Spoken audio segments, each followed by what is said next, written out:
All right. Good afternoon, PSQ Nation, and welcome to the day 3. Day 3 na po tayo, ka-PSQ Nation, on our Quality Leaders Bootcamp. And of course, we are very fortunate to have with us the Quality Leaders Bootcamp, or the Innovation and Digital Thinking Hubs lead, Dr. Alvin Jason Virata. Hello, Dr. Alvin. Good afternoon. Hello, good afternoon, Dr. Good Narro and afternoon, Doc Dr. Alvin. Rey. Good afternoon, Doc Alvin. How are you? Good afternoon. I'm doing great. So it is actually an honor to have this kind of meeting to both of you and to the PSQ Nation, with the PSQ Nation. That's Yep. amazing. And of course, Dr. Alvin here is the lead of the one of the technical hubs of PSQ. So, Doc Alvin, can you share us something about what do you do, or what keeps you busy these days? Actually, right now, what we are doing in my present job is actually doing the accreditation and the certification. So we've been busy with the accreditation and certification of our institution. We just had this a level 3 of our PACOCOA accreditation for the 7 program, and we're happy that we nailed it again, and that was Wow. last December. I think first week of December prior to my wedding. So while preparing for the accreditation, we also preparing for the wedding, and then after that, just very recently this April, we also successfully finished the accreditation for our level 1 of the remaining programs that we have, and we are now looking forward to have our first consultancy visit for our graduate program. So I'm really busy with the accreditation, and in our pipeline would be the certification for our ISO this coming October. So that makes me busy right now. So Yeah, at the there's a same time, lot. yeah, at the same time preparing for my second degree. Hopefully, I could be Wow. accepted to finish my dissertation. That's So this is, nice. Congratulations, by the way, Doc Alvin, with all of the things that you've been doing, a lot of the things on your plate, especially for nailing the PACOCOA accreditation. And there's a lot, there's a lot more that are coming. Amazing. Yep. To start, of course, let's make this interview a little light because it's day 3 already, no? Uh, I believe you watched day 1 of our interview, Dr. Alvin. It's all about ISO, of course. You're very much into ISO, of course. But on that note, Dr. Alvin, I believe we can consider this season already as the post-pandemic. Okay, so sana talaga post-pandemic na to, no? yeah, Yeah. So yeah. what do you think are the survival methods or techniques that your institution have instituted in order to keep afloat or to continue the operation? Honestly, we really had to adopt the technology because technology really helped the institution to, um, I mean, really survive with the pandemic. Because since that we are an educational institution, that if pandemic, we're able to provide quality education among our students, and at the same time, we'll be able to meet the needs or the requirements of our stakeholders, most especially that during lockdown, they cannot really go to schools. Okay, and definitely the school needs resources, okay, in order to really sustain also the needs of the employees. So what we do is really adapt the technology. So we are not just contented with what we are giving the technology for free, or the technology that are giving for free, but we also subscribe with other technologies that we think it is beneficial for our students and to our faculty members. So basically, it's more on strengthening the IT infrastructure of our organization that helps the institution really survive during the pandemic. That's nice. I mean, it's good to hear, Doc Alvin, right? I mean, a lot of organizations, they try to thrive in this type of in the trying times, especially during the start of the pandemic, sometime in 2020. And one of the most affected, definitely one of the most affected industries or sectors would be the academic or the educational sector. And it's good to hear like you are it's good to hear coming from like a leader coming from the academic sector that you are strengthening the technology aspect of the operations, especially from the internet connectivity perspective, because I know that that's a huge concern from I mean, across the country. And I just want to ask, when it comes to that specific aspect as well, Doc Alvin, when it comes to the emerging technologies, which is really part of the emergence of the era called the fourth industrial revolution or the industry 4.0 concept, right? Um, what do you think would be, or what are the challenges that as an organization you faced in the implementation of some of these industry 4.0 technologies, or maybe some of the technologies that you implemented for the past couple of years, and how were you able to overcome these challenges? Basically, as I've mentioned, the the organization, the institution that where I am actually connected with, we really adopt the technology, but it's not that easy to adopt the technology because there are really resources that are required, no, to in order to implement. So basically, those challenges, what we do is we do it gradually, and we really put a very good road a plan, a very good plan, wherein we just prioritize what will be the first need in or the need of these stakeholders in order for them to really cope with these changes, especially during the pandemic. Like for example, during the pandemic, it's normal to have these synchronous classes for lecture, but with regards to laboratory and internship, that is really a big challenge. That is the reason why I come up with a framework. So I was given the task to really prepare a framework. So and I was able to come up with a framework for our institution, and I called it the V framework. It's actually sounds named after my surname since I'm Virata. So I use it a V, but it's actually a VNEE. It's a virtual education environment framework. So through our virtual environment framework, we actually come up with the plan as to how the online internship, this online laboratory, and online teaching will be delivered to our students. So that's how we do the that's how we do it in order for us to really cope with these changes. That's nice, and it's good to hear that you're able to establish that specific framework, Doc Alvin, the VEE framework, right? And you're able to put a very good roadmap, and then you were able to prioritize all of those like in the pipeline. And I would agree with you that maybe not just in your industry, but also in our industry, that one of the challenges would be when it comes to really looking for the resources, because these are, a lot of investment that that an organization needs to invest in. And maybe just a quick question, Doc Alvin, when it comes to the response of our students with the newer ways of doing things enabled by technology, how are they responding? What's the feedback so far of our customers?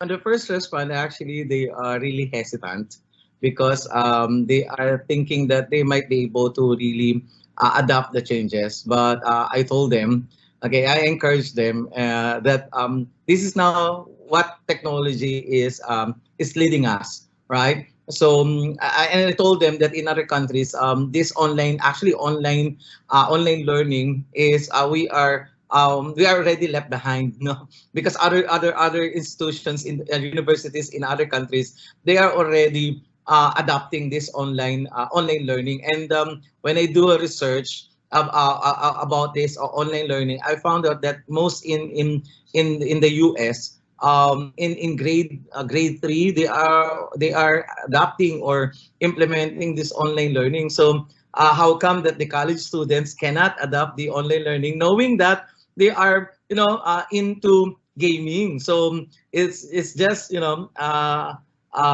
easy way for them to really adopt these changes because they are into online gaming. And I think what they worried them is with regards to how they will submit the requirements, what will happen in case that they do not have the internet connectivity. That's why in response to those in response to those challenges that the students have identified, what we do is that we created a flexible learning plan. So we have this learning plan, how we could do the flexibility in terms of delivering this online education among our students. And I think it's really effective because now when we are asking them, even my students in the my present student now, I asking them if they are ready now for face-to-face. They told me, no sir, we want this online online education. They love it most because I think with a number of students that I have, only 1 or 2% among my students are really interested of the face-to-face. What they actually are suggesting is that, sir, would it be all right to have the face-to-face in just one day? I mean, once in a month instead of having it every day. So it sounds like they would like to adopt the online learning at the same time. There would be a face-to-face at least once.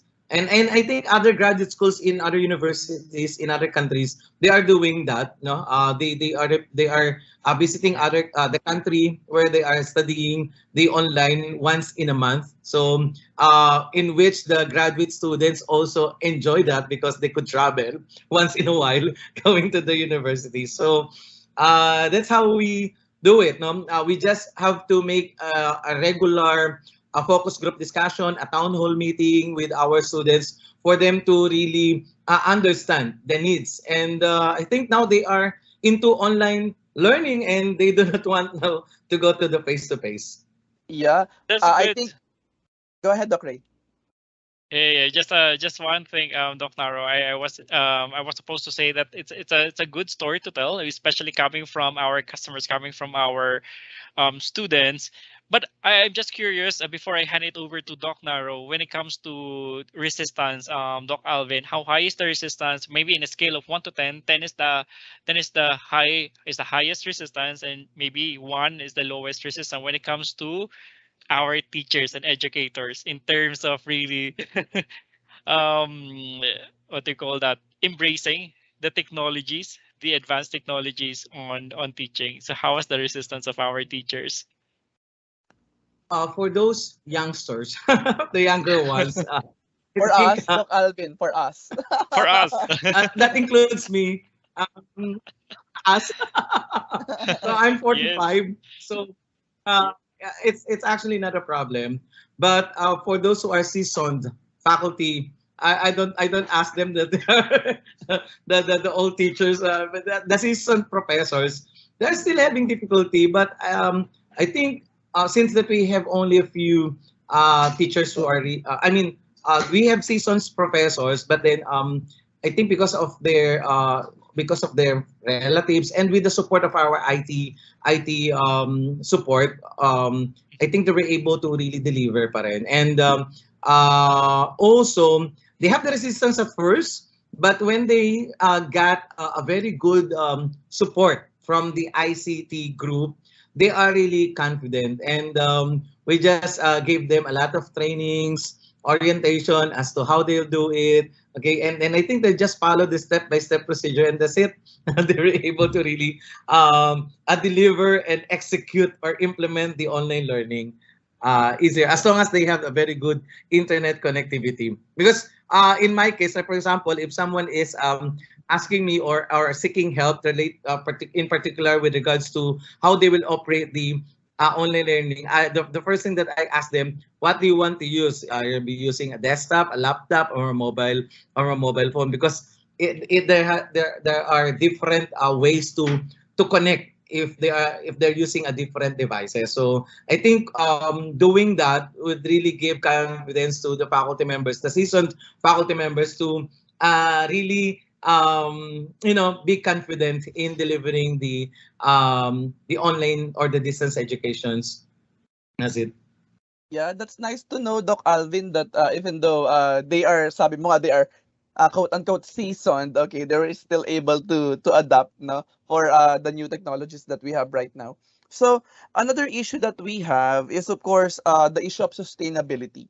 So they say that by the year 2030, okay, if you will not be able to adapt, okay, you will be left behind, really, okay, you will just be a relic, okay, by that time. So in this case, as an educational institution, what are your methods, or what process do you conduct in order to really to future proof your institution? Thank you so much, Dr. Naro, for asking that question. You know what? It is really timely. Good thing that our leader, the president himself, is really proactive and very dynamic. When we heard about this, I mean this plan about the 2030 in the international forum, we come up to a plan to come up again with another plan, because we have already a 5-year plan. We already have a 5-year plan, but now we are preparing for our 10-year plan. Because this 10-year plan will be aligned to what had happened during the pandemic, and how are we going to integrate the technology or the needs during the pandemic, and this post-pandemic. Hopefully there will be no more pandemic, but I think this pandemic gives way to the institution to really determine or evaluate how they will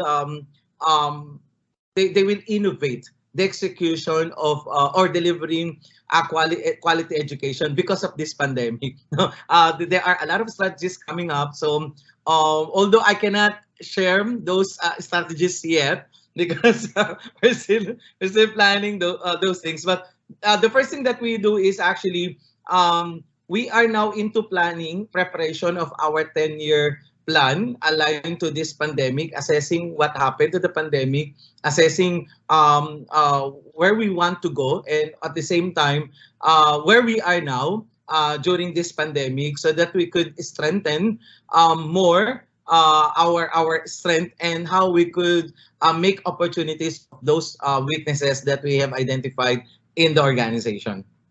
Yeah. Okay. Yeah, thank you so much for that, Doc Alvin. It's really good to start, planning and looking ahead. It's really good to have like a leader, like a visionary leader who can take a look at, like, in the next 10 years, to hear the things that may be relevant. I'm looking at what's happening in the current scenario. And one of the things actually that we're looking at as one of the issues right these days would be when it comes to the work arrangement. And a lot of people are saying that the way to go would be what we call the hybrid work arrangement, wherein some of the days will be spent in the office, some of the days will be spent at work. And from your perspective, Doc Alvin, like in the academic sector, how does it look like when it comes to, like, how many hours, when it comes to hybrid, how many hours should we spend at work, or how many days should we spend at work, or how many days should be the work from home, or should it be like forever for, say, for instance, for graduate school, or should it be like for work from home forever? uh, Actually, my response to that would be it depends on the kind of work or the responsibility in the organization. Like for example, in our ICT, knowing that during the pandemic, the ICT group, since that we have this homegrown systems, we have this our own developers, IT developers in our institution. This work from home is really very beneficial to them, because as an IT by profession, it's not really regular for the IT to do the programming from 8 o'clock to 5 o'clock in the afternoon. So what we're actually doing, we have to think. Sometimes we have to do something before we could come up with the new strategies or with the new logic to be built in our program. So sometimes we have to give them really the flexibility in order for them to really think more, and to be more creative. So for me, for IT group, it would be all right to have this a work from home. But since that the developer can do the development of the system in their respective houses, and then they just report it to the head, and the head will be the one to consolidate and report the output. So for the IT. Now for those offices, since that we are an institution, and there are support services that must be open always in Monday to Friday. So should I say now, with this information, I think the flexibility in terms of reporting from work would be depending on the role of the department. Also, so for example, if you are in the support services, then you could come up with it depends on what kind of support that you are providing. But for the teachers, I think, okay, for the teachers, because I am a teacher, I think I am now in love doing the online classes. I love to do the That's Very online. nice. And I think um, um, there's no issues whether you deliver it online or you don't deliver it online, because what I've noticed when we deliver it online, since it is recorded, the students are learning more. Because actually, since it is recorded, the student would ask me, actually, sir, can we have the recorded one so that there's something that we could review? Because sometimes they do not want to ask question. Okay, so and then if they forgot something, instead of asking you question, they would just review the recorded one. So I think they love that. That's the reason why the students love the online classes, except for the laboratory that requires a face-to-face. No, so and I think it's also very beneficial to those working students at the same time. Okay, so if the classes would be done online, so for the teachers, I think it would be all right to do it online. Yeah. Thank you so much. Thank you so much for that, Doc Alvin. Because I also wanted to share my experience. No, uh, when a known institution implemented their first day of face-to-face classes, it seems daw na parang may wall in between students. They don't want to talk to each other because they're used to like being on screen. Ang kaharap lang nila is the screen. So nung pumasok sila in the classroom, parang there's a wall between them. So I believe educational institution should really have like some sort of a team building first. Ano? We have to shake up things first to break the ice between the students so that, okay, when they go back into the face-to-face mode, they will be like a one team again as a Yeah. class. Okay? And actually, the dilemma also that I've encountered when one of my students visited me, because I'm handling research, they visited me and then approached me. I told them, may I know? May I know who you are? You? I mean, because sometimes they close the video because they're Yeah. telling the internet connectivity. I think there is this disadvantages, but although that there are disadvantages, I still wanted to be proactive. No, instead, I mean, there is a possibility for me if there would be a full online for these lectures. Perhaps the teacher could ask at least, or the institution could provide at least one term, once every term. For example, prelim, midterm, finals, a meeting, a physical meeting, for them to really have this a face-to-face face-to-face conversation with the students, feedback, how I mean, so that they would be able to learn more, to know more their teacher, no. So, but then I think still the students be able to really get more into the online class as far as the pandemic is concerned. So ayaw na ata nilang mag face to face. Yeah. On that note, Dr. Alvin, no, I believe during the pandemic, we're able to save so much resources. Correct. In Yeah. in terms of Yes. electricity, in terms of water supply, in terms of the papers that we use, we really saved a lot. But now that we are slowly transitioning to the new or to the next normal, how is your institution responding to the call to action, like for carbon footprint reduction? Or what is it like to be in an educational institution? Do you have several CSR or corporate social responsibility? How do you respond to the call from the community? Um, Actually, those planned for the community because actually before we have this community, we have already an existing CSR, or we have this community extension program for our that is spearheaded by our institution. But since that the school, it has a tie up with the hospital, so I think we're able to strengthen our connection with the community by assisting our hospital, because it's more on the medical practice. I mean, assistance, because since that the school offering allied courses, allied program, and we have this hospital during the time that there was a pandemic. So this the school really assist the hospital, because there is really a need of the frontliners. Strengthening more of this assistance, since that the school and the hospital, the St. Dominic Hospital and St. Dominic as the institution, they are working together as one, in order for us to really serve the community. We are more focusing on the medical perspective in assisting the community. But of course, in terms of uh, considering the environment, we also have this we adopt actually one community in which we have this a plan to plant trees, and also as helping also our stakeholders, how they would be able to be an advocate of promoting health, sanitations, and improvement of the environment in particular. Yep.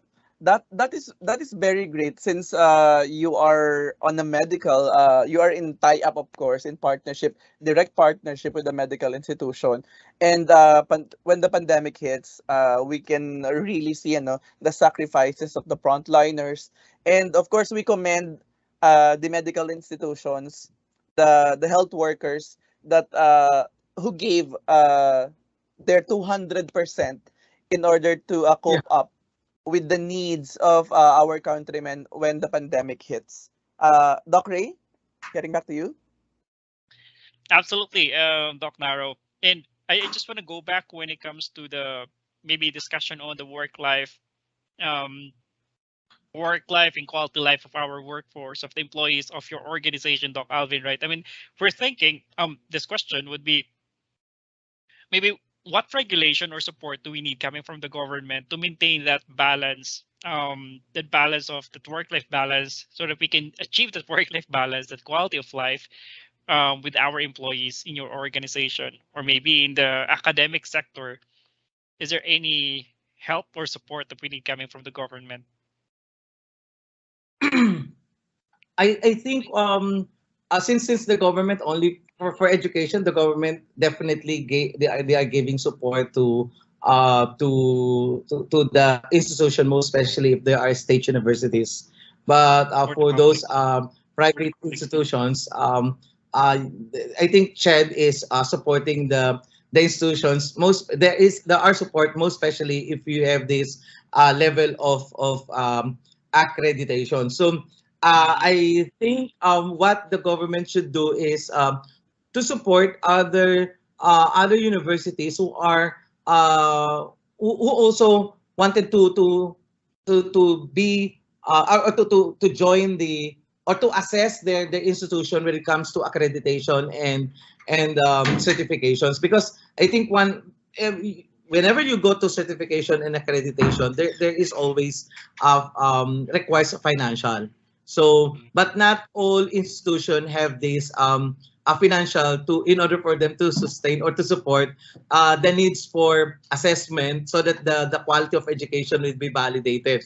I think that's one thing that I would like the government should reconsider. No, aside from giving support to the state universities or public schools, why not also considering giving support to the private institution who would like to venture into accreditation and certification so that we could further strengthen or strengthen the quality of education that we are providing to our students because I've been into accreditation and certification and I've noticed that having the accreditation and certification would really validate the standard or the execution or implementation of the education or the learning and teaching and learning that are being facilitated by the school because not to really I don't want to mention but there are the private school they're just offering the education but when it comes to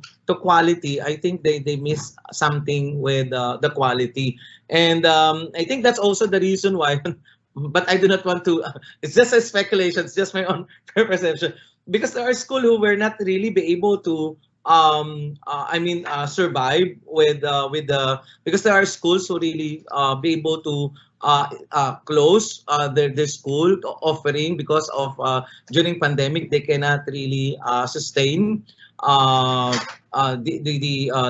needs in order for them to adopt these changes. So but if you are into accreditation and certification, one of the questions in the accreditation and certification, the questions in the educational institution is how you cope with these challenges and yet you're able to deliver quality education. So I think that's the biggest challenge for all institutions, most especially if you'll be undergoing accreditation and certification. That's one of the questions. How are you going to? How will you cope with this pandemic? Okay, and deliver quality education to your stakeholders. So I think that's one thing that I would like to suggest to our government to give fund for the private educational institution with regards to certification and accreditation. Yeah. How about I believe you're also connected, Doc Alvin, to the hospital. Now you're also managing their quality management system. Is that correct? So Yes, yes. how about in terms of the healthcare workers? What do you think should the government do in order to maintain that work life balance for the healthcare workers? I think we should not so much abuse our frontliners. Okay, so because sometimes they are being abused in terms of the reporting. Okay, because maybe because we have this lack of frontliners. Okay, so lack of manpower to really provide the services that are needed by the community. So I think the government should now think as to how we could really compensate well our frontliners, our medical practitioners, because we really had a very good a number of frontliners or medical practitioners. Unfortunately, some of them are leaving the country because most of their concerns is really the salary, no, the compensations that they are receiving, and I think it would be a very challenging part to the government with regards to how they would standardize the compensations to being given to our medical practitioners or the frontliners. No. So maybe they could come up with the they could come up with a regulation for those hospitals. So so I do not know how they would do that because definitely it would be a big debate argument when it comes to that matter. So Yeah. but that's how I look at it. No? Doc Ray? All right. Thank you for that, Doc Alvin. Maybe last question that we can ask with you. Looking at the landscape, or maybe looking at the profile of our customers, maybe from the academic sector into the healthcare sector, Mhm. has it changed? Has it changed in terms of has it changed when it comes to in terms of their considerations in looking for a service, in looking for a product, or say for instance in looking for a school, in looking for a healthcare provider? What are usually the considerations of the customers or consumers now as compared to before? Has it changed, or is there any significant changes in terms of their on how they're making their decisions? Yeah, I think there is. Okay, I've seen, I've noticed the way how the consumer really react. For instance, in my case, I don't really go into online on online services, but because of the pandemic and when I enjoy the use of technology. Actually, even though that I'm an IT by profession, I don't go to I mean, I don't adopt the online services. I don't adopt the online services for reasons that I still wanted to go to places wherein I could at least somehow drop by and then look around. Okay, but because of the pandemic, I think it already it I have already adjusted. I have already adjusted of in terms of adapting the technology. Okay, adapting this online services. But what I would like to further strengthen is the mobility. Okay, the mobility, the mobility of these online transactions. Just like in Japan, I am really amazed how they do this services online, because even in if you're just buying something to those vendor, you can pay online. Okay, where in fact here in the Philippines we cannot do that. Actually, I have this one joke when someone asked me if I want a taho. Okay, my friend asked me if kung gusto ko daw ng taho, and then I told him, yeah, I want to buy taho. Unfortunately, I don't have money with me. Nag-accept ba siya ng GCash? So I told him, is that is the guy accepting GCash? Sabi niya, ay, no sir. Sabi ko, naku, dapat matutunan ng magtatao to accept GCash, because and then nagtawanan sila sa akin kasi sabi, magtataho, kumukuha ng GCash. But you know, when I went to Baguio only last April, first week of April, and then I bought the taho, okay, and I asked that magtataho kung meron siyang GCash. You know what? Meron siyang GCash. So he is Right. accepting GCash. You can pay GCash just to for him to really be able to sell his product. So I think what I would like to suggest is, why not coming up with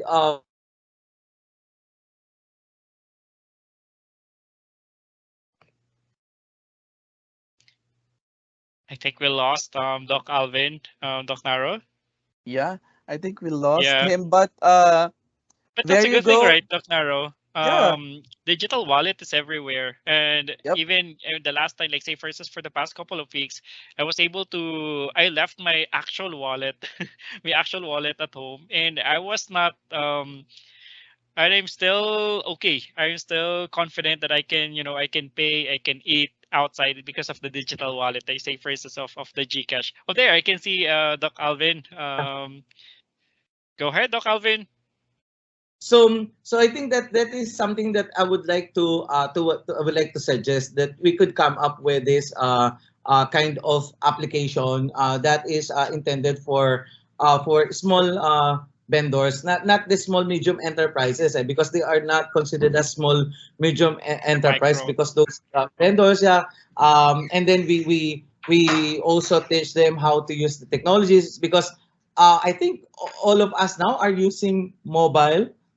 We are now into mobile, so why not strengthening the mobile technology in the Philippines, and train also the people to use this mobile technology, since that it is really very, very beneficial now. So I think the mobile technology really enlighten and awaken, okay, the minds of the consumer. No, it's use. Okay, now I am paying through GCash my electric bill. I don't have to go to Meralco. I don't have to go to Bayad centers. I just have to make sure that I have this GCash or the Paymaya, and that's it. So so having this mobile technology, strengthening the mobile technology that will serve that could serve those small the consumers, and also those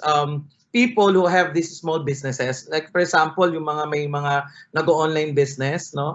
Kasi I think ginagamit lang nila is mga GCash. Why not we come up with an application? Magagalit sa akin si Lazada at saka si Shopee. No, I would like to suggest na meron tayong dito sa mga small businessman, businesswoman, yung online seller, no, mga online selling, no, na meron silang application na magamit wherein para din sa, syempre, sometimes if you are a consumer, you want to ensure the how legitimate yung product that they are selling, or totoo ba na pag kinuhaan ako nito or I pay something, it will be delivered. So wala pa kasing gano'n na pang small mga small business nag-start up ng business. So gano'n.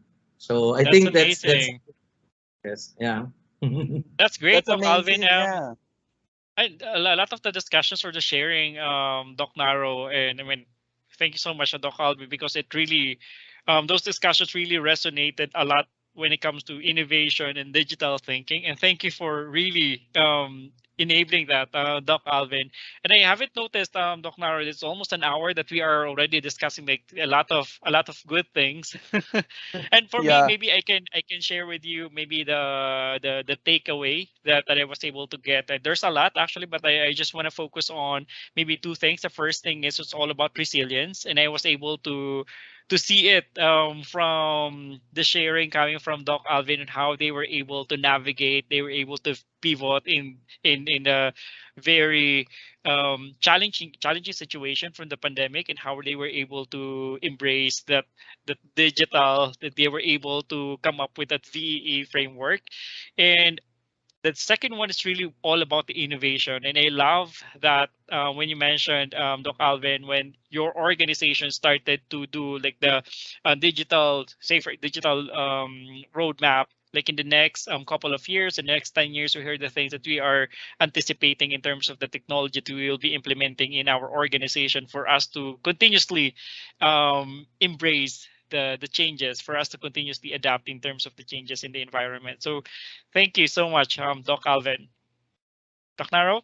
Yeah, on my part, my key takeaways are the realization how the organization of Dr. Alvin embraced the changes. For them to become number one, they become viable. Number two, they become stable. And ultimately, they become sustainable. And I believe that should be the framework that could be adopted by most of the industries, not just the academic institution, but the industry, because that could really build the gap, the wide gap actually between the industry and the academic institutions that we are facing right now. Thank you so much, Dr. Alvin, for that wonderful 1 hour sort of casual kwentuhan. And we have learned a lot, of course. Our PSQ Nation is in tune right now with our day 3, of course. That has been Dr. Alvin Jason Virata, the quality lead or the technical hubs lead of innovation and digital thinking hub. All right, don't forget, PSQ Nation, to watch all the episodes of this Quality Leaders Bootcamp for you to be able to secure your certificate. Dr. Rey? Yes, Thank thank you you so so much much. for that, Doc Naron. And I just want to invite everyone, for those who are not members yet of PSQ, to be with us. And this is one of the newest programs of PSQ. We just launched it this year, the PSQ Technical Hub or Technical Hubs. And one of the hubs is the Innovation and Digital Thinking Hub. And our very own Doc Alvin is our lead for that specific hub. And we will be working more on other meaningful projects so that we can help out the country, the, the Philippines, to become a more competitive, globally competitive nation. So we'll be seeing more of Doc Alvin like in the next couple of months, maybe in the next years to come, so that we can collaborate more in terms of the different programs and projects that we can do. I mean, from innovation and digital thinking perspective. So thank you so Yep. much, Doc Alvin. It's really a pleasure talking with you. I know that you are spending your time right there in El Nido, and you enjoy and stay safe with your loved ones in El Thank you Nido. so So much. back to you, Thank you Doc so much. Naro. Maybe Yep. final words, Doc Naro, right? From Doc Yep. Alvin. For final words, Dr. Alvin, Yeah, for I our think PSQ Nation. yeah, thank you so much for this opportunity to be part of this very meaningful conversations. And this is my first time, and this first time would really I would really treasure this and having a conversation with our president and Dr. Ray. It's really an honor. So thank you so much. Good afternoon po sa ating lahat. All right. See you Thank you. tomorrow, PSQ Nation, for our day 4 of our Quality Leaders Bootcamp. Thank you so much, Dr. Alvin. Thank you Thank so you much, so much, Dr. Dr. Alvin. And I will be sending you over the plaque of appreciation, Doc Alvin, and maybe a couple of stuff in there. So expect that in the next couple of days. And same Yeah. thing with Thank other you so much. speakers Thank you for so this much. week. Yeah. Thank you so Bye. Thank much. you Bye so much. bye.